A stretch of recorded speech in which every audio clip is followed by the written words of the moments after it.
Aromaticity.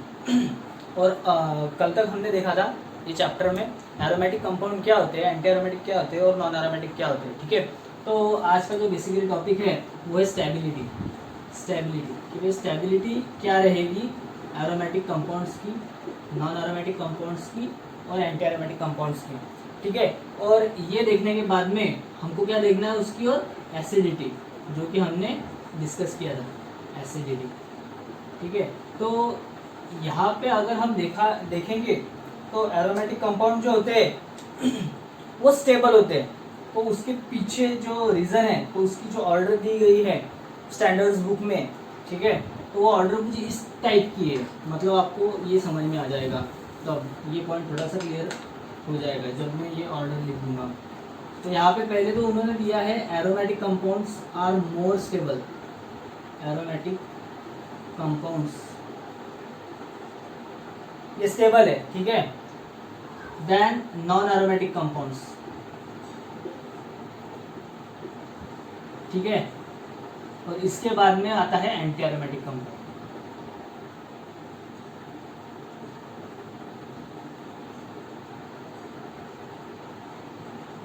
ये इनकी क्या होगी, ये स्टेबिलिटी ऑर्डर है, ये ऑर्डर ऐसी दी हुई है।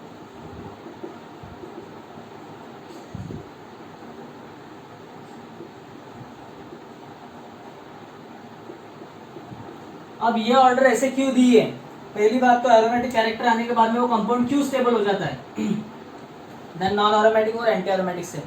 तो जब हम देखेंगे एरोमेटिसिटी तो वहां पे रेजोनेंस ये एक कंसेप्ट आता है। ठीक है, तो यहाँ पे सपोज हमने कुछ इस टाइप का अगर हमने साइक्लोहेक्सेन ले लिया, ठीक है, यहाँ पे साइक्लोहेक्सेन ले लिया, ठीक है, तो ये साइक्लोहेक्सेन की एनर्जी बहुत कम होती है, लेस। ठीक है, तो यहाँ पे अगर हमने एक डबल बॉन्ड डाल लिया, यहाँ पे साइक्लोहेक्सेन में एक डबल बॉन्ड डाल दिया, तो यहाँ पे अगर हमने H2 का एडिशन अगर किया, ठीक है, तो इसमें से ये H2 जब ऐड होंगे तब फिर से साइक्लोहेक्सेन बनेगा, मतलब उसकी एनर्जी कम होगी। ठीक है, तो ऐसे करके ये जो एनर्जी यहाँ से निकलती है, यहाँ से एनर्जी कुछ तो भी निकलेगी, एनर्जी, ठीक है, रिलीज। अब यहाँ से जो एनर्जी निकलती है उसको कहते हैं रेजोनेंस एनर्जी, रेजोनेंस एनर्जी। ठीक है, तो ये जो एनर्जी है, ये एनर्जी कुछ ना कुछ निकलती है। तो ऐसा करके जो सपोज यहाँ पे अगर 38 किलो कैलोरी ऐसे अगर एनर्जी लगती है, तो यही एक्सपेरिमेंट उन्होंने डबल बॉन्ड के साथ में भी किया। ठीक है, ये जो एक्सपेरिमेंट है ये भी किया और वो भी डबल बॉन्ड के साथ में। तो भाई डबल बॉन्ड अगर लिए हमने ऐसा ऐसा, ठीक है, और यहाँ पे +2H2 ऐसे अगर डाल दिया, तो यहाँ से भी कुछ तो भी एनर्जी रिलीज हुई जो कि हम रेजोनेंस एनर्जी कहते हैं। ठीक है, तो यहाँ पे अगर 38 हुई तो वहां पे भी 38 + 38 ऐसे कुछ तो भी एनर्जी हुई, 38 + 38। ठीक है, तो ये मतलब कितनी हो जाएगी, ये 76 किलो कैलोरी। ठीक है, तो उन्होंने क्या किया और एक एक्सपेरिमेंट में कि उन्होंने ऐसे 3 डबल बॉन्ड में ये डालने की कोशिश की। फिर 3 डबल बॉन्ड में अब हम एनर्जी डालेंगे, तो यहाँ पे 3H2 कर दिया, जो कि हमारे पहले लेक्चर में ये रिएक्शन हो गई थी। ठीक है, कि भाई 3 हाइड्रोजन लगते हैं, तभी हमको पता चल गया था कि ये जो है यहाँ पे 3 डबल बॉन्ड है। ठीक है, तो अब यहाँ पे हमको एक्सपेक्ट क्या था, 38 + 38 + 38 ऐसे एनर्जी इवेल्यूट होगी, 38 + 38 + 38। ठीक है, पर ऐसे कुछ हुआ नहीं, ऐसे कुछ हुआ नहीं। यहाँ पे मतलब एक्सपेक्टेड क्या थी,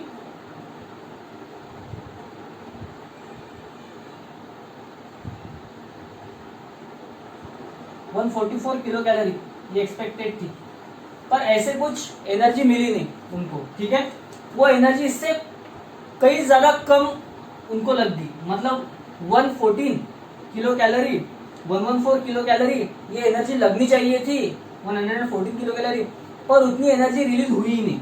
मतलब आपको समझ में आ रहा है क्या बताना चाह रहा हूं मैं? एक मिनट, ये रब करके मैं आपको फिर से बता देता हूँ कि भाई अगर ये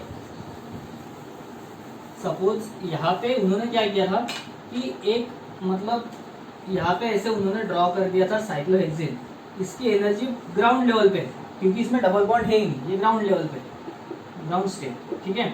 अब यहाँ पे एक डबल बॉन्ड डाल दिया, ठीक है, एक डबल बॉन्ड डाल दिया और इसमें H2 ऐड कर दी, ठीक है।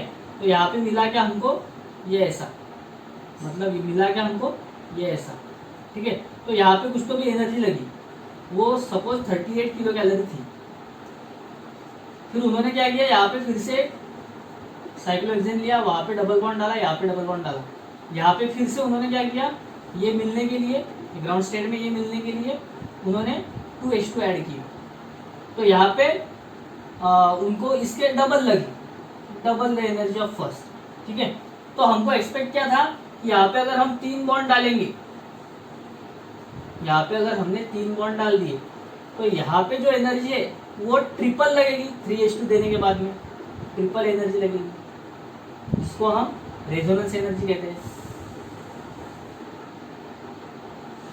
तो ऐसा कुछ हुआ नहीं, एक्चुअल में क्या हुआ कि इसको जो लगी एनर्जी वो इन दोनों से भी कम लगी,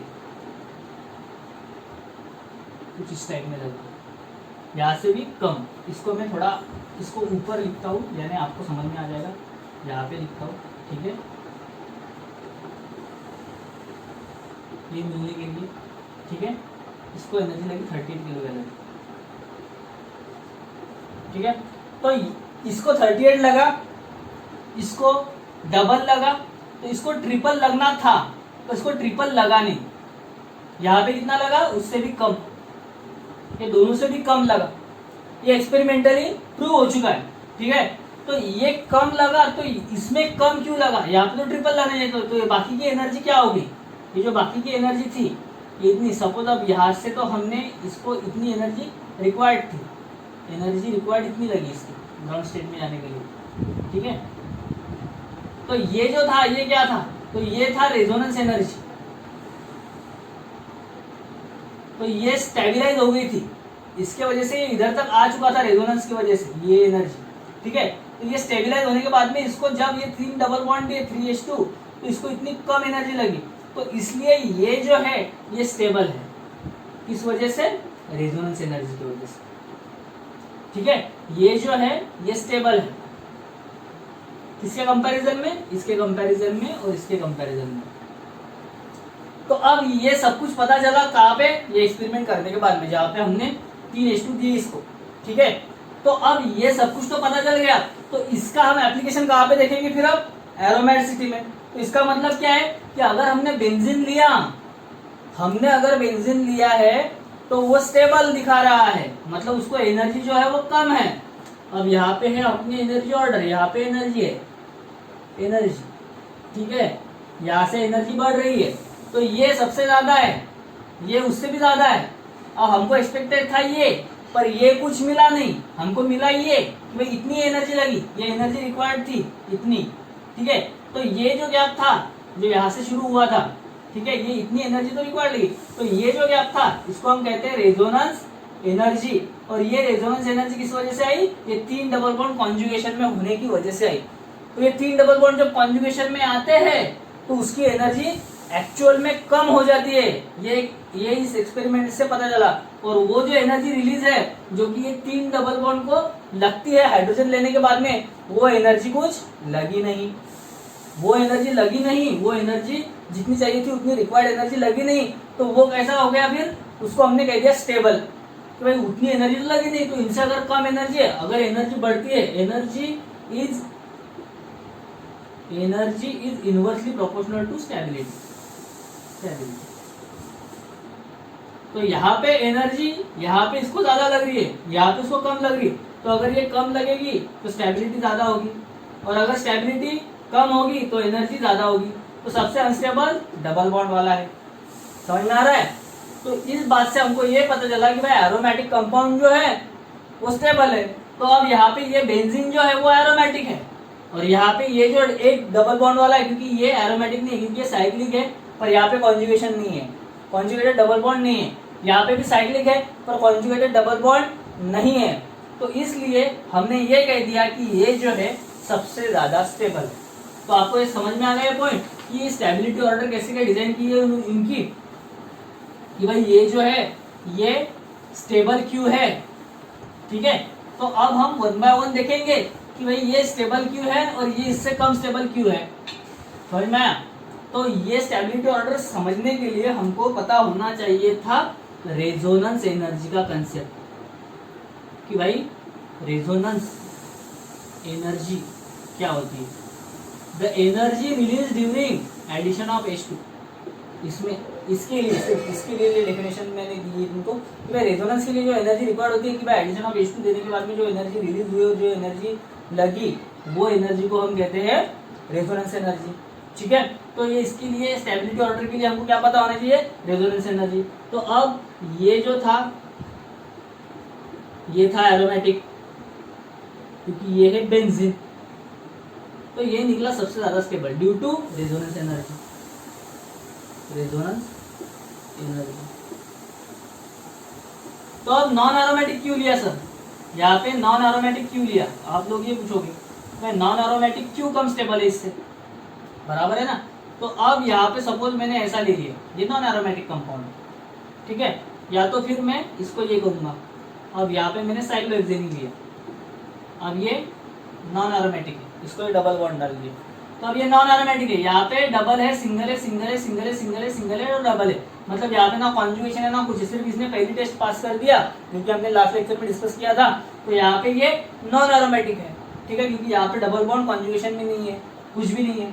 तो ये नॉन एरोमेटिक क्यों स्टेबल है sir as compare to anti aromatic. तो एंटी एरोमेटिक अगर हम लेंगे, सपोज अब मैंने यही बेंजीन लिया, ठीक है, यहाँ पे एक डबल बॉन्ड दिया, यहाँ पे सिंगल बॉन्ड दिया, यहाँ पे डबल बॉन्ड दिया, तो यहाँ पे एक्सपेक्टेड था डबल बॉन्ड, ठीक है। तो मैंने क्या कर दिया यहाँ पे, तो हम क्या करेंगे, यहाँ पे साइक्लोपेंटाडाइन ले लेंगे, ठीक है, यहाँ पे मैंने साइक्लोपेंटाडाइन ले लिया, ये ऐसा, और यहाँ पे लिखा दिया पॉजिटिव चार्ज। अब ये तो नॉन एरोमेटिक सिस्टम होगी, ये जो सिस्टम है ये नॉन एरोमेटिक है, ये किधर भी नहीं जाने वाला, यहाँ पे घूमने भी नहीं वाला। तो यहाँ पे अगर मैंने पॉजिटिव चार्ज दे दिया तो ये कैसा रहेगा, ये डिलोकलाइज हो जाएगा, यहाँ पे जाएगा तो ये पॉजिटिव चार्ज यहाँ पे आएगा कुछ इस टाइप में, ये यहाँ पे अगर गया तो पॉजिटिव चार्ज यहाँ पर आएगा, यहाँ पे चला जाएगा डबल बॉन्ड, यहाँ पे आएगा ये, तो फिर से इसको स्टेबलाइज करने के लिए यहाँ पे जाएगा तो यहाँ पे आएगा डबल बॉन्ड, हाँ पॉजिटिव चार्ज, तो ये कुछ ऐसा बनेगा,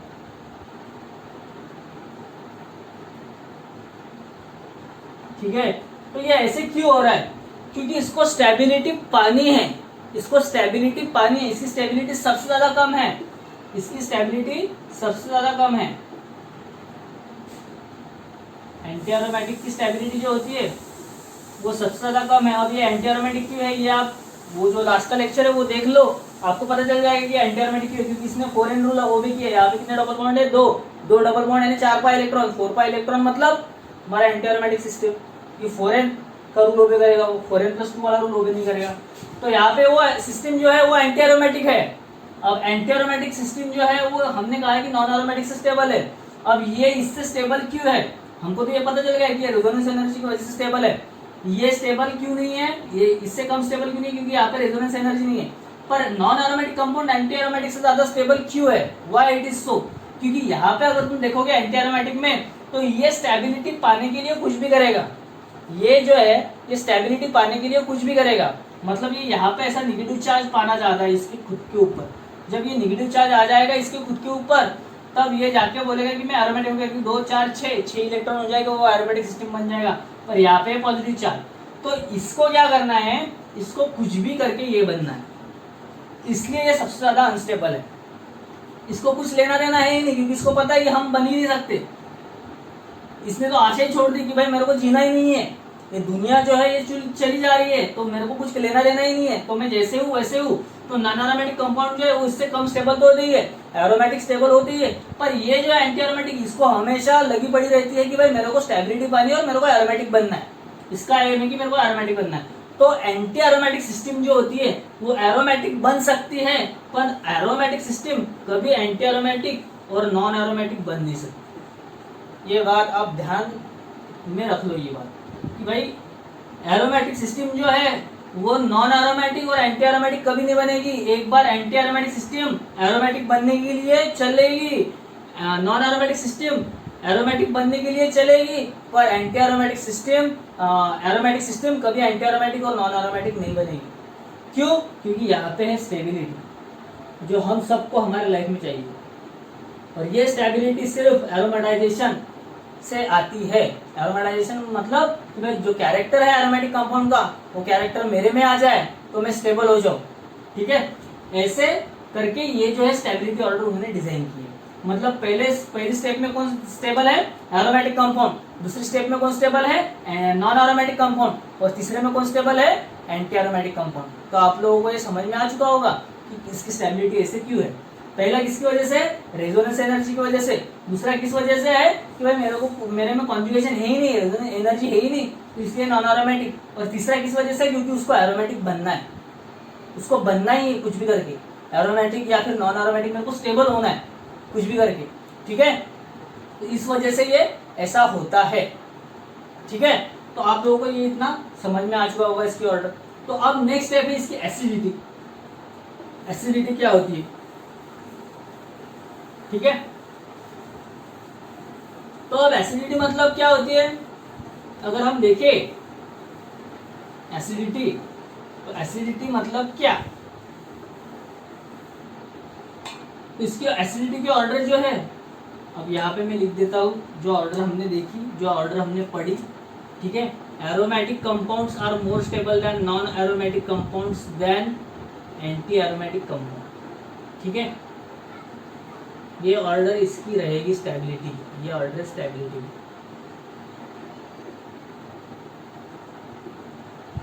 अब stability is directly proportional to acidity.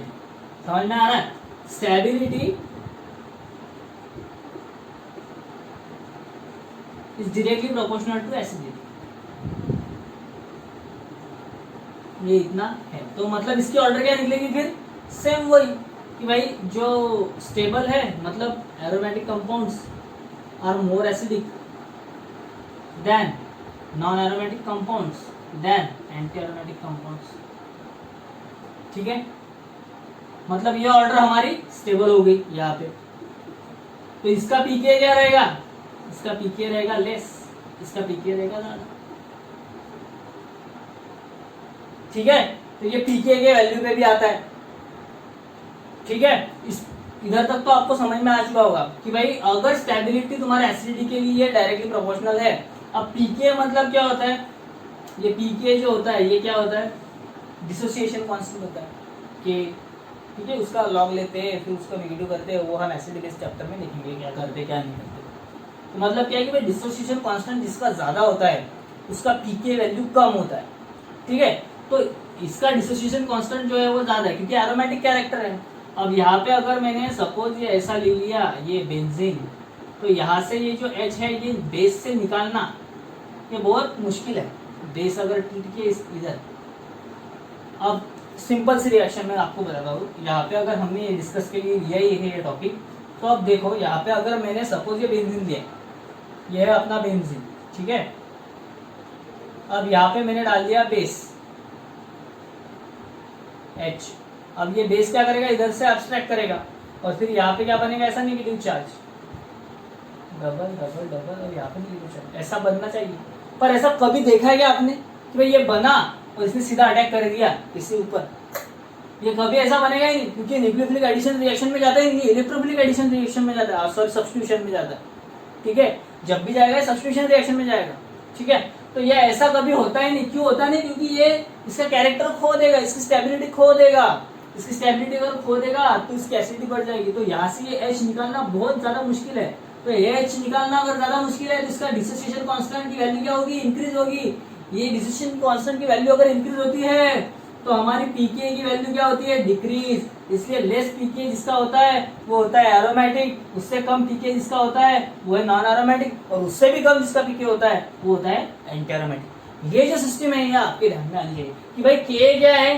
के is nothing but dissociation constant. Dissociation constant अगर लेंगे हम तो इसको डिसोसिएट करने में, ये H को निकालने में बहुत ज्यादा एनर्जी लगेगी। तो के मतलब डिसोसिएशन कांस्टेंट होता है और उसकी एनर्जी अगर ज्यादा है के की, तो पीके वैल्यू क्या होगी उसकी? कम। फिर उसका लॉग लेते हैं, नेगेटिव लॉग। ठीक है, तो इस तरह से एरोमेटिक कंपाउंड की जो एसिडिटी है वो ज्यादा होती है क्योंकि पीके उसका कम होता है। अब पीके अगर कम है तो एसिड है, पीके अगर ज्यादा है तो वो बेस है। हम एसिड बेस चैप्टर जब देखेंगे तो ये सारे कंसेप्ट आपके क्लियर हो जाएंगे, ठीक है। तो यहाँ तक का आपको समझ में आ चुका होगा। तो हम कुछ एग्जाम्पल देखेंगे तब जाके आपका ये कंसेप्ट पूरा क्लियर हो जाएगा, ठीक है। तो चलिए शुरू करते हैं हमारा एग्जाम्पल पहला कि भाई क्या होता है एग्जैक्टली यहाँ पे क्या होता है। तो अब ये यूपीएससी का जो मैंने आपको सिलेबस में डिस्कस करके दिया था कि भाई साइक्लोपेंटाडाइन ये वीक एसिड क्यों एक्ट करता है, why it acts as a weak acid instead of base, ठीक है। तो यहाँ पे ये जो है ये मैंने लिया साइक्लोपेंटाडाइन। अब ये यहाँ पे होते हैं H, ठीक है। तो अब ये यूपीएससी में आके गया था ये क्वेश्चन कि भाई साइक्लोपेंटाडाइन जो है वो वीक एसिड क्यों एक्ट होता है, ठीक है, और ये स्टेबल क्यों हो जाता है बाद में। तो यहाँ पे अगर हमने ट्रीटमेंट कर दिया OH का मतलब बेस का, बेस ये कौन सा है NaOH, Na plus OH minus, ठीक है। तो अगर मैंने ये रिएक्शन अगर कर दी तो ये क्या कर लेता है, ये OH यहाँ से ले लेता है क्योंकि ये तो एरोमेटिक है ही नहीं। ये कौन सी कंडीशन इसकी नॉन एरोमेटिक की, नॉन एरोमेटिक की। क्यों, क्योंकि यहाँ पे अगर हम देखेंगे तो ये डबल डबल और यहाँ पे कुछ भी नहीं है, double single double single single, तो यहाँ पे साइक्लिक है, ठीक है। कॉन्जुगेटेड है क्या, कॉन्जुगेशन में फेल हो गया, डबल है सिंगल है डबल है सिंगल सिंगल, हमको क्या चाहिए था डबल, ऐसा है क्या नहीं है। तो ये फेल हो गया, यहाँ पे भी यहाँ पे फेल हो गया कॉन्जुगेशन की स्टेप में, कॉन्जुगेटेड नहीं है। तो ये क्या करेगा, ये करेगा स्टेबिलिटी पाने के लिए कोशिश। ये है नॉन एरोमेटिक कंपाउंड, तो ये क्या करेगा OH ले ले, OH जो है ये इसका हाइड्रोजन ले लेगा और OH जब हाइड्रोजन ले लेगा तो यहाँ पे बन जाएगा कुछ इस टाइप का, क्या बन जाएगा यहाँ पे कुछ इस टाइप का, ये ऐसा नेगेटिव चार्ज आ जाएगा। अब ये नेगेटिव चार्ज जब आ गया इस पे तो अब देखते हैं ये क्या है, ये है डबल, ये है सिंगल, ये है डबल, ये है सिंगल, इस पे नेगेटिव चार्ज मतलब डबल सिंगल और ये डबल, मतलब ये कॉन्जुगेशन में आ गया। अब यहाँ पे क्या होगा, ये डबल बॉन्ड जो है ये यहाँ पे चला जाएगा, ये जो है ये माइग्रेट होके यहाँ पे चला जाएगा। तो ये कैसा बन जाएगा, ये कुछ ऐसा दिखेगा रेजोनेंस के लिए, रेजोनेंस में जब जाता है तो ये कुछ ऐसा दिखेगा, ये ऐसे घूम के, ठीक है। तो ये ऐसा हो गया, यहाँ पे ये ऐसा चला गया। अब नेक्स्ट स्टेप में क्या होगा, ये यहाँ पे अगर आ गया तो ये यहाँ पे आ जाएगा, ये बन जाएगा ऐसा, यहाँ पे आ गया नेगेटिव चार्ज, ये चला गया यहाँ पे और यहाँ पे आ गया ये, तो ये इसको फिर से ये ऐसा करेगा तो फिर से नेगेटिव चार्ज बन जाएगा और अपने क्या मिलेगा ये, ठीक है। तो इसके रेजोनेंस स्ट्रक्चर कैसे बनेंगे ऐसे। तो मतलब क्या है कि इसमें डबल है सिंगल है डबल है चार्ज है, डबल है सिंगल है डबल है चार्ज है, ठीक है। मतलब डबल है सिंगल है डबल है, डबल है सिंगल है डबल है। अगर ऐसे चल रहा है ये तो इसका मतलब क्या है कि ये कॉन्जुगेशन में है, ये डबल बॉन्ड कॉन्जुगेशन में है। तो अब देखेंगे कि डीलोकलाइज है क्या, तो डीलोकलाइज भी हो रहा है क्योंकि ये नेगेटिव चार्ज जो है इसको स्टेबल करने के लिए कोशिश करेगा, तो नेगेटिव चार्ज डीलोकलाइजेशन में चला गया, डीलोकलाइज भी है 6। अब यहाँ पे कितने पाई इलेक्ट्रॉन है ये भी देखेंगे। तो यहाँ पे मैंने आपको बोला है कि अगर नेगेटिव चार्ज है तो कितने पाई इलेक्ट्रॉन लेने पड़ेंगे, 2 पाई इलेक्ट्रॉन। कितने पाई इलेक्ट्रॉन लेने पड़ेंगे, 2 पाई इलेक्ट्रॉन। एक डबल बॉन्ड कितना देता है, 2 पाई इलेक्ट्रॉन। तो फिर यहाँ पे कितने डबल बॉन्ड है, 1 और 2 और एक नेगेटिव चार्ज, मतलब कितने हो गए टोटल 2 4 और 6। तो कितने इलेक्ट्रॉन हो गए यहाँ पे 6 पाई इलेक्ट्रॉन। तो अब 6 पाई इलेक्ट्रॉन मतलब 4n+2 में अगर हमने डाल दिया 6 पाई इलेक्ट्रॉन तो यहाँ पे हकेल रूल ओबे कर लेगा, 4n = 6 - 2 n = 4 / 4 n = 1। तो इसने ये कंडीशन पार कर ली, n = 0 1 2 3 4 ऐसा चाहिए था अपने को, ठीक है। इसमें ये कंडीशन पार कर ली, ये कंडीशन पार कर ली तो ये क्या हो गया एरोमेटिक। और एरोमेटिक क्या होते हैं, एरोमेटिक एसिडिक, क्या होते हैं वो एसिडिक। इसलिए ये कंपाउंड जो है Y cyclopentadiene acts as a weak acid, क्योंकि ये उसका H+ डोनेट कर रहा है। ये क्या कर रहा है डोनेट, ये OH क्या कर रहा है ले रहा है, तो H+ ये डोनेट कर रहा है, इसलिए इसको क्या कहते हैं एसिड। H+ डोनर और एसिड,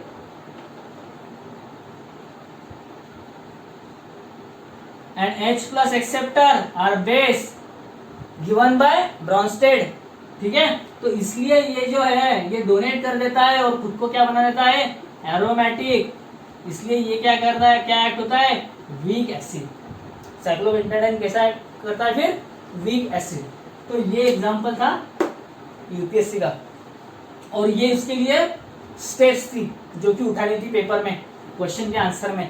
तो इसका आंसर आपको आना चाहिए। अगर यूपीएससी के एग्जाम में फिर से आ गया तो क्या करोगे, अगर कोई भी सब्जेक्टिव एग्जाम अगर रही तो क्या करोगे, तो ये ऐसा आंसर इसका लिखना है कि भाई ये जो है ये नॉन एरोमेटिक होता है, उसको क्या चाहिए, एरोमेटिसिटी। उसको एरोमेटिसिटी चाहिए तो क्या करेगा, वो H+ डोनेट कर देगा। जैसे ही डोनेट कर देगा तो कौन लेगा, H+ लेगा OH। OH ने H+ ले लिया, जैसे ही ले लिया यहाँ पे क्या बन गया, नेगेटिव चार्ज। नेगेटिव चार्ज बना तो ये क्या बना, aromatic.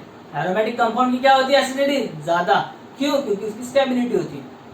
Simple reason, and stability is directly proportional to acidity, ठीक है। तो आपको ये समझ में आ गया होगा। तो अब कुछ एग्जांपल देखते हैं कि भाई उसमें स्टेबिलिटी ऑर्डर क्या रहेगी और क्या नहीं रहेगी, ठीक है। तो अब हम कुछ ऐसे एग्जांपल लेंगे जिसमें स्टेबिलिटी ऑर्डर क्या रहेगी हमको दिखाई देगा, ठीक है। अब एक सिंपल क्वेश्चन है जो कि जेई और किसी में भी पूछा जा सकता है। तो यहाँ पे अगर ऐसे डाल दिया मैंने ये, और यहाँ पे मैंने और दे दिया, इसको दे दिया ए, इसको दे दिया ऐसे बी, इसको दे दिया बी, और यहाँ पे रख दिया मैंने, 1 मिनट, ये ऐसे करने की वजह से मैं ऐसा कर देता हूँ। इसको दे दिया मैंने बी और इसको दे दिया मैंने सी। इसको क्या दे दिया मैंने, सी। और तुमको पूछा कि अरेंज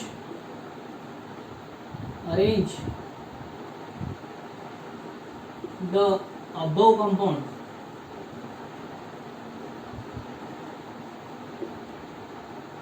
इन स्टेबिलिटी ऑर्डर।